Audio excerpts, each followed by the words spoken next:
one of the great lines that influenced me over the years. I used to belong to the same club in Dallas that Lee Trevino belonged to. And Lee Trevino was my ball-hitting idol, so to speak. I played with Mo Norman many, many years ago, and I know the stories about him. And certainly, he was a phenomenal ball striker, but to me, Trevino was more complete. He was just amazing. And I remember one time we're getting ready to play, and he said, "Now, Barnard, I'm going to play up here." And he was pointing towards a set of tees. He said, "I just want to hit the same shots into the green I always did." I never forgot that, because that's what it's all about. I don't care where you play from. It's where can I play my shots into the green. Golf Smarter number 856. Always entertaining, very opinionated, and now a Hall of Famer. It's time for another chat with Barney Adams. This is Golf Smarter, sharing stories, tips, and insights from great golf minds to help you lower your score and raise your golf IQ. Here's your host, Fred Green. Welcome back to the Golf Smarter Podcast, Barney. Hi, Fred. How you doing? I'm doing well. I hope you're okay. I'm okay. Yeah. It's all relative. When you're over 80, it's all relative. Is that the secret? Just letting it go and saying, "Hey, it's just today." I don't have a plan B, so I might as well. You've been watching much golf lately? You know, it's really funny. I was texted a friend of mine, and I did watch some over the weekend, and I happened to catch the leaderboards of 3 tournaments, and I think I recognized 1 or 2 names maybe in all 3 leaderboards combined. It was funny. Why is it that you're not recognizing? Are you watching PGA Tour events? I watched the PGA Tour event, and they're all young kids, and I just don't know who they are. Oh, and what does that have to do with the Live Tour? Are they taking away the players that you recognize? Oh, I recognize some of the guys that have, gone over there. Yeah, I haven't certainly watched any of their events. Yeah, you can't. I guess. I don't know. I don't know. They're not even on TV, are they? Beats the hell out of me. If they were, I wouldn't. I don't have any interest in them, but I don't really know. Yeah, I was actually one of the things that I wanted to get, because I love just throwing out topics to you because you're always a wealth of opinions. What's your thought about what's going on with this Live Tour? Well, I think you got to be a little careful not to be hypocritical. Mm-hmm. I'm totally against it. I think it's bad for golf. I don't watch it. I won't watch it, and on and on and on and on. Now, if we hang up and somebody comes to my door and offers me, let's say, a certified check for $20 million, they're going to get my attention. Sure. So, I mean, it's about money. It's nothing else. It's strictly about money. It's about an easy way to get more money than the tour is offering. But again, I got to be honest. As a human being, I don't think I would immediately jump on my high horse. Let's put it that way. Well, many times you've talked about how the PGA Tour is nothing more than a TV show. Right, it is. And Live Golf is trying to get to that place, although their tournaments are just nothing more than exhibition tournaments, right? They don't count for anything. That's correct. And so, then somebody offering you $20 million, but then again, if you look a little bit deeper and you're seeing where that $20 million is coming from, might that have an impact on a decision, or just like, it's money. Who cares where it comes from? What do we care about this regime? What do we care about their, right. How do you get past that and sleep well? Well, if I wanted to pose an argument, how about all the Chinese money that changes hands in this country on a daily basis, whether it's Apple, whether it's other high-tech companies, whether it's professional sports. They're not exactly paragons of, let's say, our lifestyle. So, again, I know what I say, but there's a little voice that goes on in my head and saying, "Now, just be careful. You're not being overcritical, or you're not being a hypocrite." Well, right, but if you have a choice to say, I'm not going to buy an Apple product. It's different when you're the one spending the money on the product saying, yeah, but I'm not going to support the fact that they work with Chinese and their child labor laws are different and whatnot. But then you have someone who's, Apple's coming to you and say, we want to pay you $20 million to go work in one of these factories in China. It's a completely different position, I think, when you're talking about handing money out and getting money versus giving money. I think it is, but as I said before, it isn't exactly black and white. So because I get asked this question fairly often, and I try and be honest. I just try and say, look, I don't like the Live Tour. I don't like the players. I don't give it. Half of them I was never fans of in the first place, so it didn't make much difference. And I don't care what they do. But again, somebody wants to give me $20 million for I don't know what. At least I'll listen. I mean, what the hell? Let's not be hypocritical about it. Yeah. Are you familiar with that term that's being tossed around, sports washing? I guess. I looked up that term the other day, as a matter of fact, because I wasn't sure what it meant. Right. But I guess that's kind of what it is, yes. Yeah, they're just kind of like whitewashing, just trying to cover up what's going on by putting, high profile professional athletes in the limelight so they can hide behind that, I guess.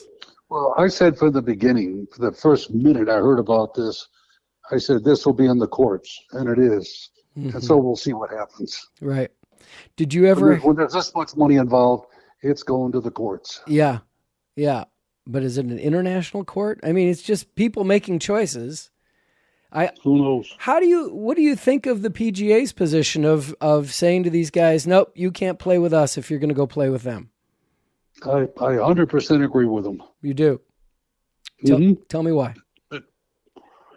Well, because you can't have your cake and eat it. You're playing as a PGA member by the PGA rules, PGA tournaments, etc. Then you sneak off to make a few quick $1 million in this, quasi weekend of, casual event, and now you want to jump back into the PGA for the FedEx because of where it counts. You don't get to play it both ways, in my mind. It's either A or B. Mm-hmm. Interesting. Do you ever deal with Greg Norman? Oh, yes. Do you want to tell us stories? No.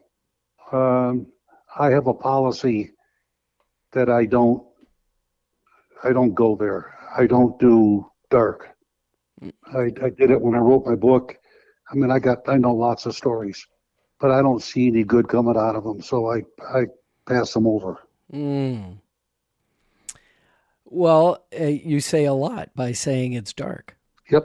I mean, so it's not great stuff. Not positive thoughts coming from you.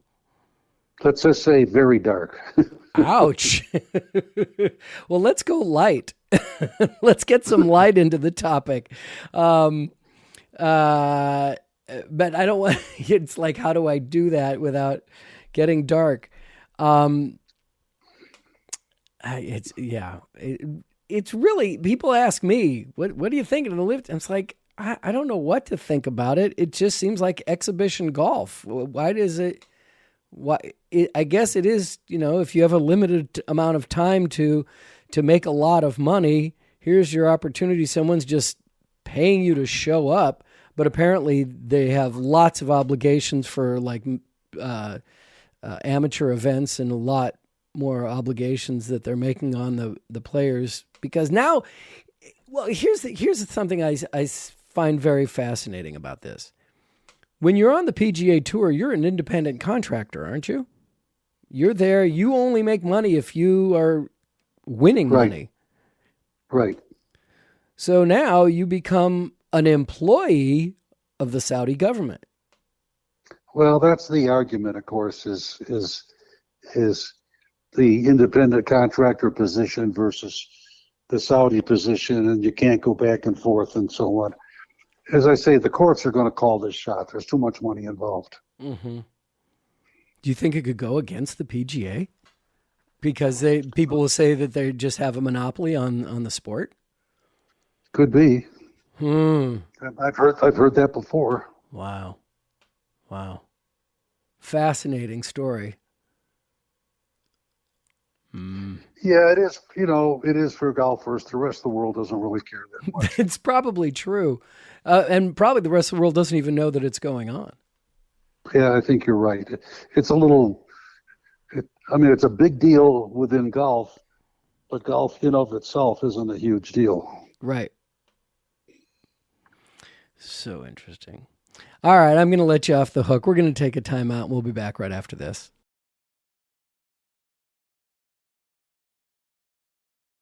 Congratulations are in order. I understand that you are receiving a Lifetime Achievement Award from the Texas Hall of Fame. Yeah, yes. The answer is yes. It's a significant honor, and what can I say? It's you don't want to do the false modesty routine. Oh well, I blah blah blah and so on, because it is an honor.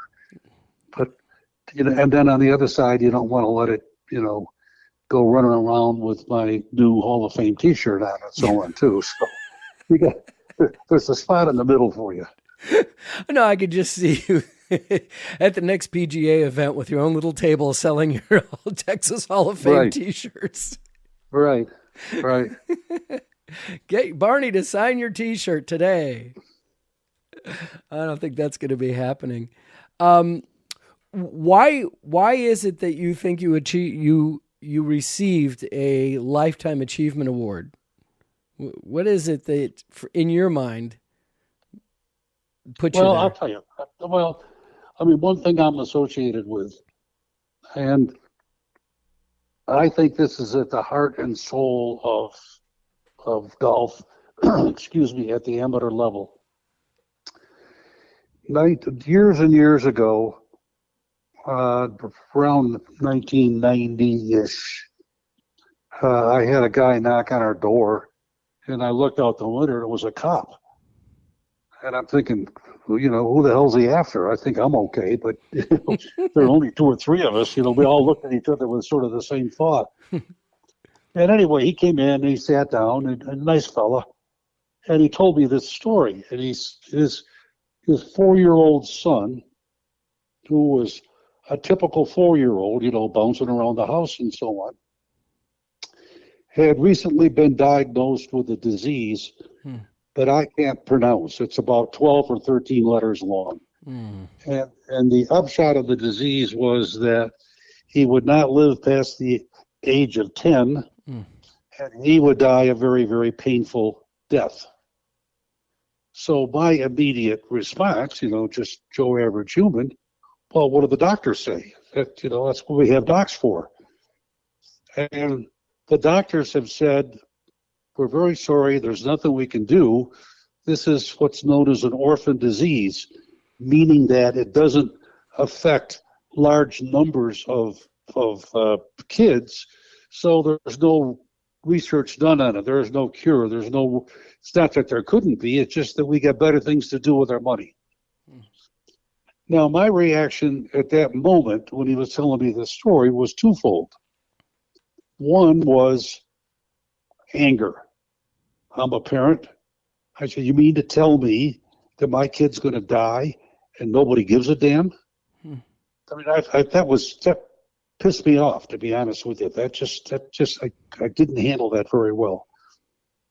And what he was going to do was go around and knock on doors and somehow raise enough money and somehow find a research doctor and somehow find if not a cure, at least a treatment for this fatal disease, which meant the odds against him being successful were astronomical. It's not going to happen. So I said to him, look, One thing I know about golf and golfers, they are the most generous people in the world. Golf raises more money for charity than all other sports combined.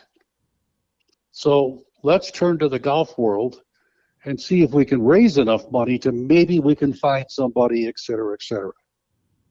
And we started off with a local tournament, got a little article in the paper, started off with a local tournament, and one thing led to another, and we raised enough money for him to find a research doc that had been doing something in that same general vicinity, so it was easier to hire him to switch over to this disease.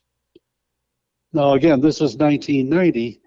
That little boy is 34 years old today and is married to a high school teacher in Dallas, Texas. Wow. And I think if anything tripped the switch, so to speak, that was it. Yeah. So this cop was just going door to door to talk to people. He didn't know that he was knocking on Barney Adams' door. Not a clue. Not a clue. Good for you. That's wonderful. But that's golf. And that's my point. My point is that, we think, we have golf lessons and teachers and stars and Tiger Woods and Greg Normans and this and this and this and this. The heart and soul of golf are the people and the generosity of the people who play the game and the things that they've accomplished over the years, and this is just one of them. Yeah. Do you have multiple stories of the times that you've helped generate funds for charity through your golf connections? Sure. Really? So that's why you're in the Hall of Fame as a lifetime achievement. I think so. I mean, I don't know. I'm associated with some other things, but they're just things. This is life. Yeah. Things like fairway woods. Yeah, tight lies and tee it forward and some other stuff that I've forgotten, to tell you the truth. But I don't care. The emphasis on the good that golfers do, to me, is the key. Right. We've had conversations about tee it forward, and I always loved that idea. Did they miss the boat on that? I think so. In the first place, just using the word tee is kind of confusing. It isn't so much about the tee; it's about where you play your second shots from. Right. And that would help. To me, that would help with the understanding. Obviously, you got to play them for the tee. I get that, and so on. But if you get it in your mind that the objective is just to allow you to play from a position in a fairway, or you've got a chance to play into the hole according to your skill level, that's the key to the whole thing.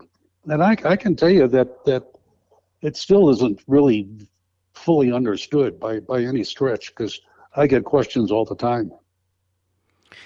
And I come back to this so often when people give me, it's like, why aren't you playing from the blue tees or the black tees? Why are you still playing from the whites? It's like, because, the PGA Tour, they go driver wedge. Why do I need to go driver four hybrid? Why do I need to go 5-iron? I mean, if you want to play like the big boys, why don't you play like the big boys? Exactly. And by the way, they're better. So yeah, that's my whole point. And I've said this a million times. One of the great lines that influenced me over the years, and I honestly can't remember, I think it was after Tee It Forward, but it might have been before. I don't even remember. But I used to belong to the same club in Dallas that Lee Trevino belonged to. And Lee Trevino was my ball hitting idol, so to speak. I played with Mo Norman many, many years ago, and I know the stories about him. And certainly he was a phenomenal ball striker, but to me, Trevino was more complete. He was just amazing. And I remember one time we're getting ready to play, and he said, "Now, Barnard, I'm going to play up here." And he was pointing towards a set of tees. He said, I just want to hit the same shots into the green I always did. Mm. I never forgot that, because that's what it's all about. I don't care where you play from. It's where can I play my shots into the green? Right. Last week I went out and played with my nephew and his two sons, who are 9 and 13. And the 9-year-old's really falling in love with golf. They live on a country club and spend a lot of time there, so the kids go to camp and stuff. And the 9-year-old's got a pretty swing. He's got to work on his grip a little bit, but his follow-through is gorgeous. I got to give him that much. And the way they do it with those kids is that once you're able to achieve par from 100 yards in, you get to move to 150 yards. Right. I've seen that, yeah. And so when my nephew said, all right, which tees you want to use? I said, no, let's play the kids game and work on our short game while we're at it, so we just kind of level the playing field. Let's start at 150 yards, which is where the 9-year-old's at now. Let's start there, and don't make them feel like they're competing with us. Exactly. It was a good idea. It worked well. Yeah, I have two examples of that. I have one grandson that's in his mid-20s, and he's become passionate about the game. And I talked him into moving up so he could, I said, you can work your way back as you get better, but, this way you get to have some of the enjoyable things that happen.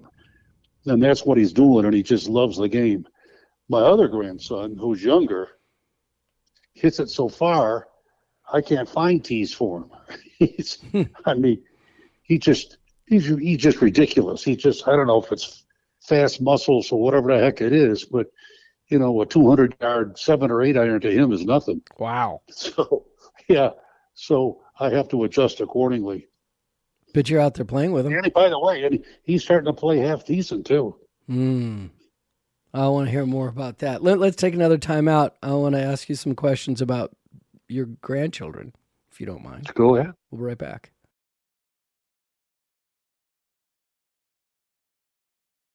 So you have these two grandsons who are playing golf, at least two grandsons who are now playing golf.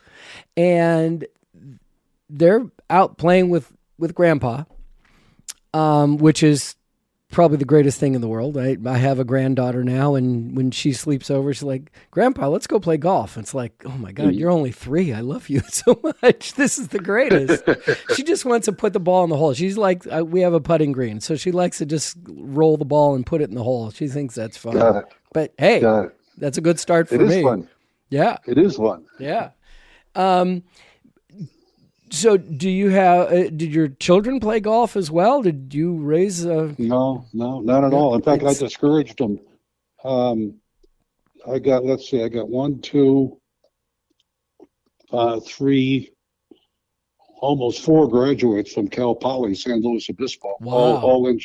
All engineers. Yeah, that's not a golf school. Then I got another one that's graduated from University of Texas at Dallas in some kind of software that I don't even understand. and then his brother is in took some kind of business statistics. Again, I'm a little closer to that. But my point is that I emphasize the heck out of education with him. In fact, the one boy that's hits it so far hasn't graduated yet. And he sends me emails about his golf, and I send emails back and say, get your butt in school. I don't care about your golf. Because you'll have your whole life to play. Right. So that's always been the emphasis from my end. So the kids are smart kids, well-educated kids, and like I say, a couple of them have sort of taken up golf now, and that's good. That's fair. That's fair enough. They got their education first. And do they have a clue that their grandfather is going into the Texas Hall of Fame for golf? I don't know. Hey, I don't know. I forget. I don't know if we told them or not. I mean, are they aware who, in the golf world, who Barney Adams is? Yeah, I think so, because some things have come up over the years. I mean, I remember there was a time when one of my grandsons called me up and he said, "Are you the Barney Adams that did so and so?" And I said, "Yes, that's how my teacher said." He said, "Can can you get him one of your books? I said, he didn't think it was a big deal, but the teacher did. So somebody's got to open his eyes. Yeah, there's been a few things like that over the years, but I don't emphasize it. I always try and compliment them on the things that they're doing, and frankly, they're so much smarter than I am. I can't even follow what the hell they're doing with. Oh yeah. Yeah, and the algorithm world and the software world and so on. So, but they're good because if I have trouble with my phone or something, they can fix it in a heartbeat. So that helps. Yeah, it does. What is it that you want your grandchildren to know about you? I haven't thought about that one. Yeah, probably that story about the cop knocking on your door. Well, that's a good story. I don't know if they know about it or not, to be honest with you. Just that that I was fair. Mm-hmm. That that's what golf teaches you. I believe that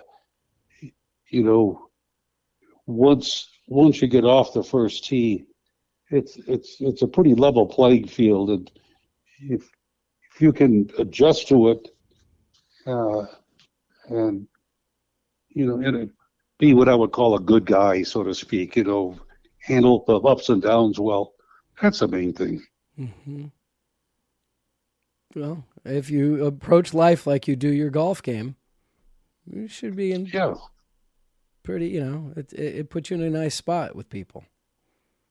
Yeah, I mean, it's not like I was a great player. I was a decent player at one time, but whatever happened, that's gone well by the boards. Life goes on. Golf's a good place to be. I guess that's what I tell them. There's lots worse places to hang out than golf courses. It's done you pretty well. Yep. I was emailing one of the grandkids the other day, and I said, back in the dark ages when I was a field engineer, in the evenings, and I was on expenses. I was on the road 4 days a week. I'd go to a driving range. That's where I spent my time, was in the driving range hitting golf balls. I used to love to hit golf balls. And he loves to hit golf balls. So, we have a common language. Awesome.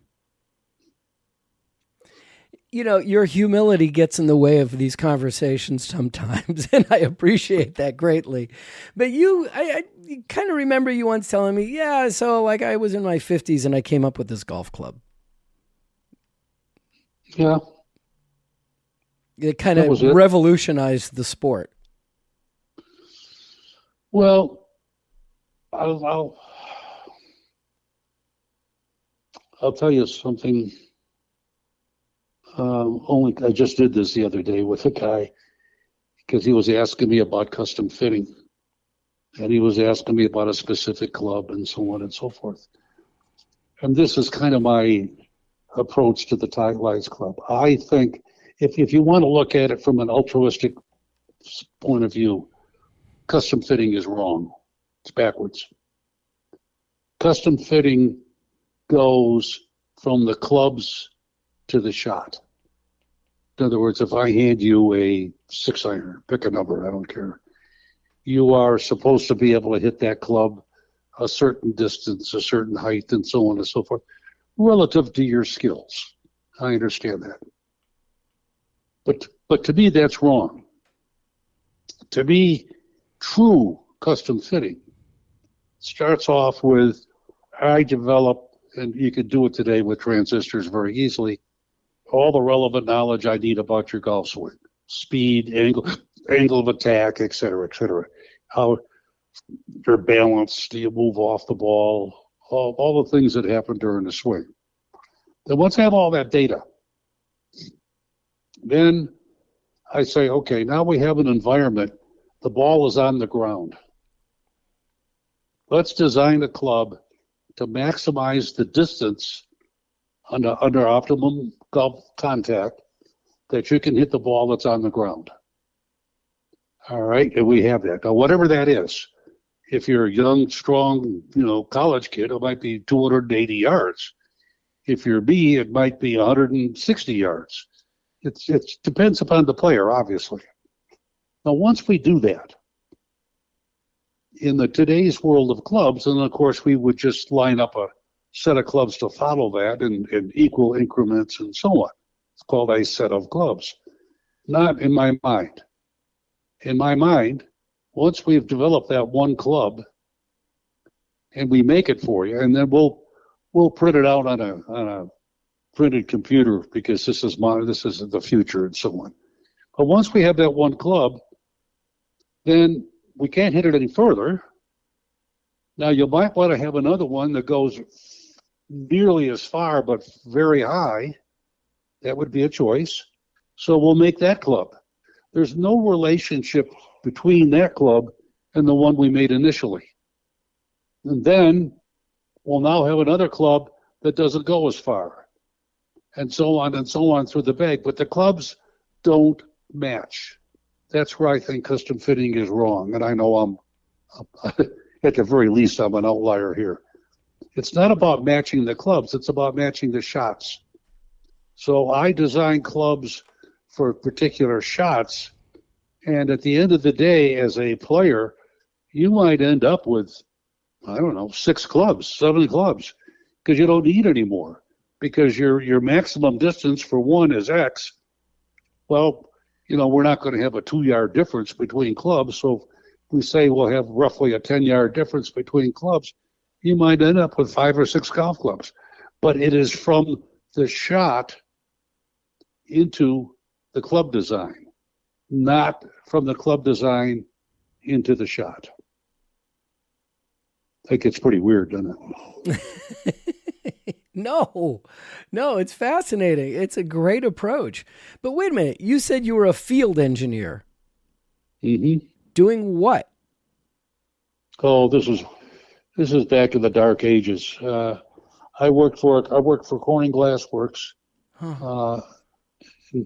1960, coming out of college, and the Corning in those days made all the glass for most all of the color televisions in the world, and black and white, as far as that goes. Yeah. Well, a TV tube was a vacuum, and when you draw down the vacuum between the back of the tube, where the electron gun is, and the front of the tube, which is what you're looking at, if there are any defects, any tiny little microscopic defects, as you draw that vacuum, the tube will implode. The outside pressure, because of the defect, will cause the tube to go in and then explode out. And in a furnace full of glass, as you're melting the sealing glass that holds it together, an implosion like that's a big deal. A lot of damage.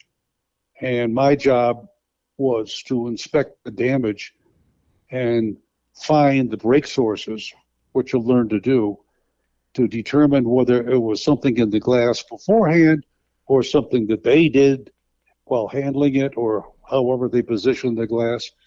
But anyway, I spent 4 days a week in the facilities of the people who made color televisions. Philco and RCA, to be specific.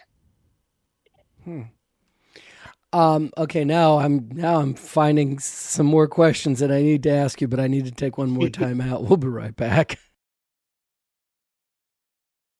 This week on Golf Smarter Mulligans, we go back to early 2011 when a group of Golf Smarter listeners joined me in Scottsdale, Arizona for a weekend of golf, dinners, and fun at our Golf Smarter Scottsdale Adventure.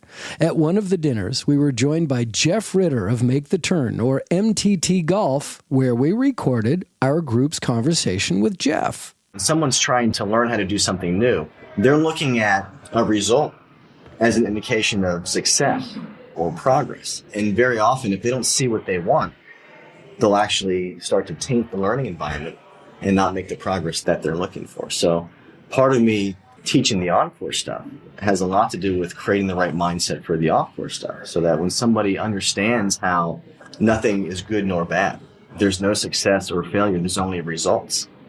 And if you can learn how to see a ball maybe in a practice setting, not fly where you want, but understand the relevance of what we're doing in this particular situation, then when you go to the golf course, the ball goes right, it goes left.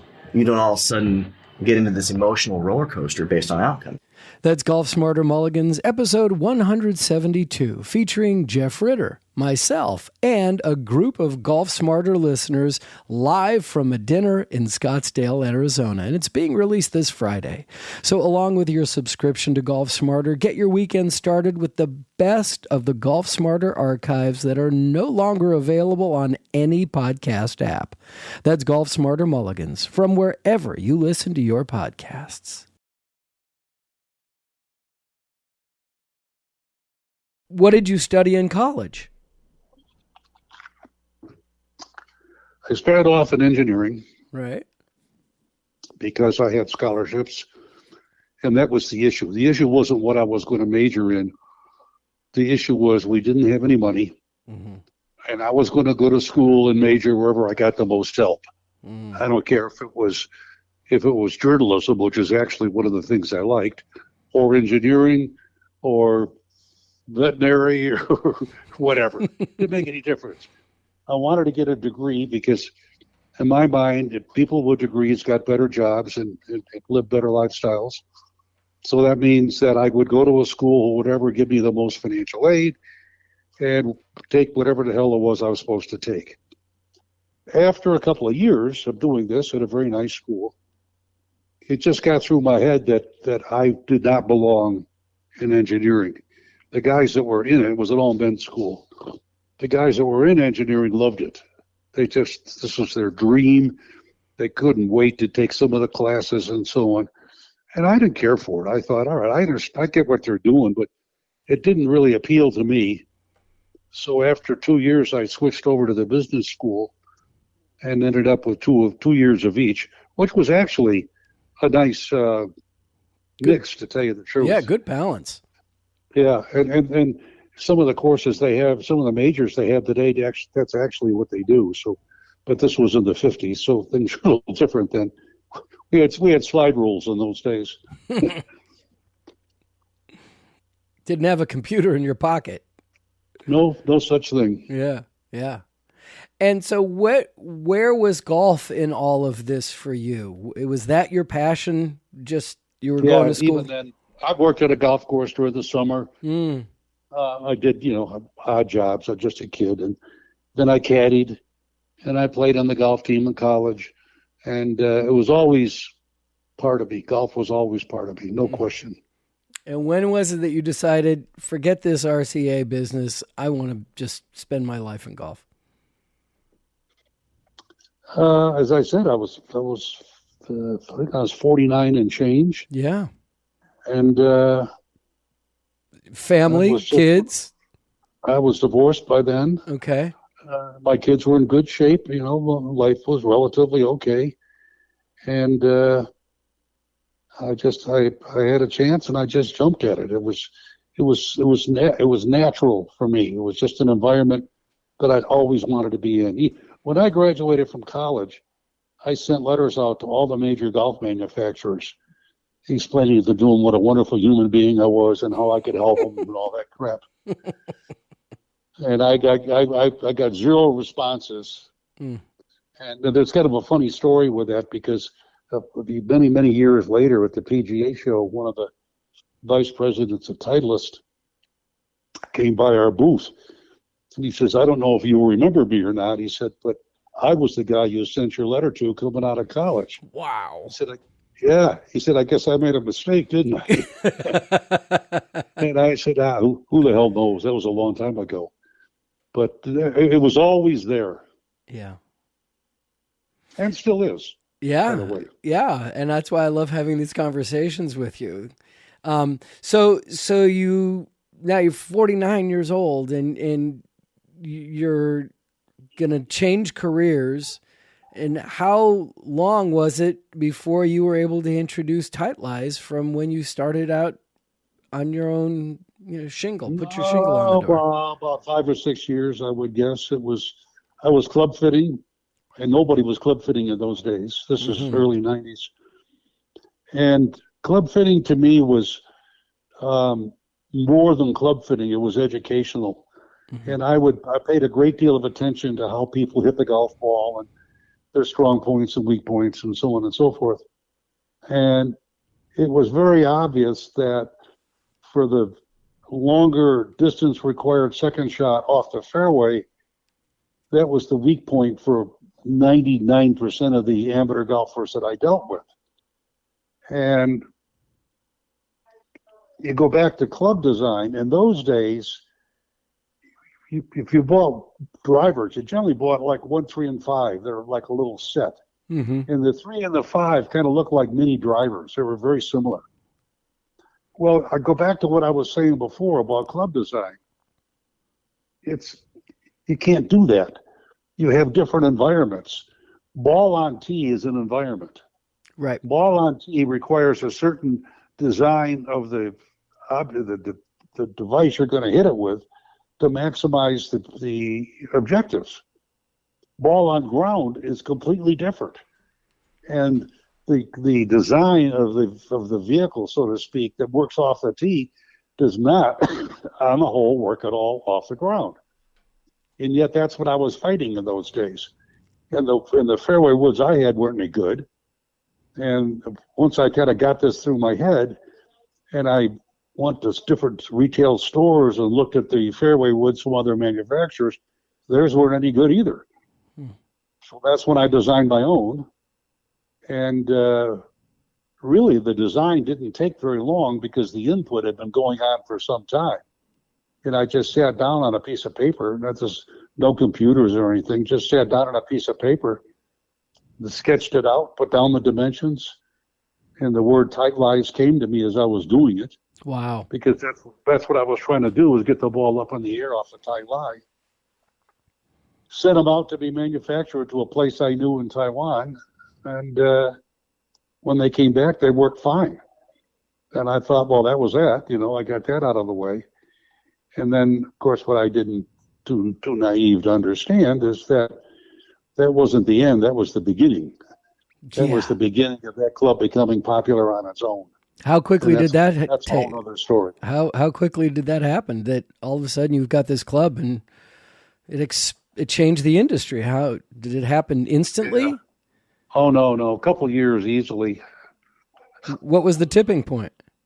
What happened was the club took on a life of its own. Right. I thought, because I was a custom fitter, that I was making a tool, so to speak, to make me a better custom fitter. And I was, in my mind, that was it. Well, what happened is I'd get a call. Hey, Barney, I played with Fred Green the other day, and he got that club for you, and he's not that good. I mean, what the hell's going on here? Literally, I would get calls like that. So the club, obviously, if it even got through my thick head at the time, had a future. And we were fortunate in figuring out a way to optimize that. This was the beginning of the Golf Channel, and they had a lot of free airtime. And we did an infomercial. And when I say we did it. And never been around an infomercial before. I didn't know what one was. Learned very quickly, et cetera, and it went on to become the largest infomercial in the history of the golf industry. Amazing. Yeah, when we did it, it cost about $300,000 to get it made, and we didn't have any money. I had zero money all this time, so we didn't have any money. And I had some investors, small investors, and I called a meeting, and I explained to them that we had this club, and they knew about it, of course, and we thought that the infomercial approach had tremendous potential. I didn't have any money, so here's what I'll do. I'll give you guys the company, all of it, if you'll put up the money for the infomercial, and then if we're successful, allow me to earn back X amount of equity. And they looked at me like I was crazy. Yeah, your business education comes in handy here. I said, this is your life. This is all you do, and you're going to give it to us? And I said, well, I got to show you that I'm serious. That's how we got it made.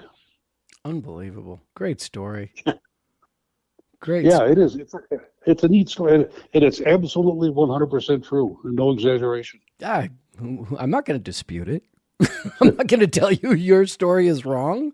And you know what, Barney? I got to say, your grandsons, have them sit down and interview you. They've got video camera right there in their pocket. They can just sit it down and have them ask you for stories, because you're such a great storyteller. You have such a wealth of knowledge about this business and the world as you saw it.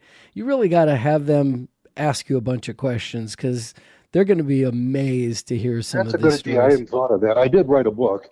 Yeah, and I but think you most of know, them read the book. But you're right. It's different to hear it one-on-one. Yeah. yeah, I mean, and I encourage my friends on a regular basis, and I love doing this, is like, go, you've got your parents there. They're still around. You're very lucky. Ask questions, because there's lots of stories you don't know about. And what a great way to do it is just do it on your phone. It's so simple. It's so simple. Oh, man. I promise I'll follow up with that, unless, of course, I forget it, and the odds are 60 to 30 that I'll forget, because I forget everything. But I'll try. Put me in touch with your grandsons, and I'll work them out and tell them how to do these interviews. Right. I've been doing it.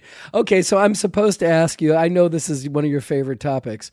The stability shafts that you created, which I still use the putter that I have my stability shaft on with the lie angle balance putter, and I just love this putter. You now are coming out with shafts for drivers? Yep, driver and wedge to follow almost immediately. And what would you like to say about these? This is the part of the interview that always cracks me up with you. You're like, well, if you're not good, about the putter, go put it away. Putter shaft. Right. The putter shaft is more stable, right? Right. No question. That's the theory behind it. All right. So if you can infuse that technology into full swing shafts, what's wrong with golf shafts that are more stable? Right. It's just that simple. Now, it's not easy to make, but it's just that simple. And we have patents on it and so on. But, if you're 7-iron, let's just say for the sake of argument, if your 7-iron shaft will return the club head to the ball with the least amount of oscillation or movement, that's a good thing. And I call it more good shots. You just have an opportunity to hit more good shots. Yeah, but are these shafts significantly more stable? Will the average golfer notice the difference? I'd like to say yes, because I've tested them myself, and I've had very, very positive responses from people. But, when you're there physically, there's a human condition that they want to experience what you tell them they're supposed to experience. So the test would be better if I disappeared, to be honest with you. But based on my experience testing, and I've snuck a couple out of the lab that I played with myself, you can tell. As I said, take the driver shaft. Take that as an example. You read, literature about driver shafts or drivers or driver heads. And what do you hear? Longer, longer, longer, longer. Okay. Well, if there is any increase in distance at all, it's minuscule, and it happens in certain conditions. If you have a player that imparts a lot of spin at the point of impact, then you test them with a particular combination that takes a little bit of that spin away, and the ball will roll out more, and you can now advertise that you got a longer driver. The fact that it doesn't apply to 98% of the people who play is a different story. So I don't tell people, for example, with our driver shaft about longer per se, because if you hit your best, your maximum swing speed, and your balance is good, and you catch the ball in the center of the club face, that's as good as it's going to get. Right. I don't care what you're playing with. And if you use our shaft and do that, you're going to get the same results. But with our shaft, your odds of hitting more balls closer to the center of the face are greater. And that's the thing that people don't really understand about distance, you take a kind of an exaggeration, but you take 110 mile an hour swing and hit the ball 3/4 of an inch, which is not very much, off the center of the face, that's a measured loss of about 30 yards. Wow. Yeah. And there's no shaft in the world that's going to give you 30 yards. So it's about hitting the ball closer to the center of percussion. So if the shaft is more stable, you're going to hit more shots towards the center of percussion. Best is still going to be best, but you're going to have more of them. Yeah, for me, you can have your 30 yards of extra distance if you can tell me that I'm going to be in the fairway much more often. Well, that's, you don't know until you try. Oh, Barney, it's always great to talk to you. I really appreciate your time. Thank you so much. Sure. And Sure. Feel good. Have fun with the grandkids. And I look forward to our next conversation. You got it, Fred. Take it easy. Even if his grandchildren don't record any conversations with him, we have these conversations with him. And this gentleman's in his 80s, so we cherish every moment that we get with him. Now, the only golf-related comment I have to report this week comes actually from my practice putting green, because that's where we hosted my son's wedding this past weekend. Couldn't get the chairs off the green quickly enough after the ceremony so that I can put some putters and balls out for the guests to have some fun. But the party was going so well that actually I was the only one out there putting at 11 p.m. But I do have a great new putting tip that I learned, and I think could be really helpful for all of us. So often we come up short on putts, and we all know 100% of putts that are short don't go in, right? The goal is to get just past the hole. So here's a drill to help on putts of any length. Before your round, or even when you're practicing on the practice putting green, pull out the towel from your bag and lay it down widthwise, not the length, but the widthwise, just on the opposite edge of the hole. And then practice getting the ball to stop on the towel. This will help you get used to putting just a little bit past the hole, which, if your line is right, that's going in. So think about that one. I'd still like to invite you to become a Golf Smarter ambassador and receive a free gift just for leaving a voicemail. Doesn't take any time. Just send me a request to do an episode opening, and all you have to say is Golf Smarter number 856, and introduce yourself. Tell the world who you are.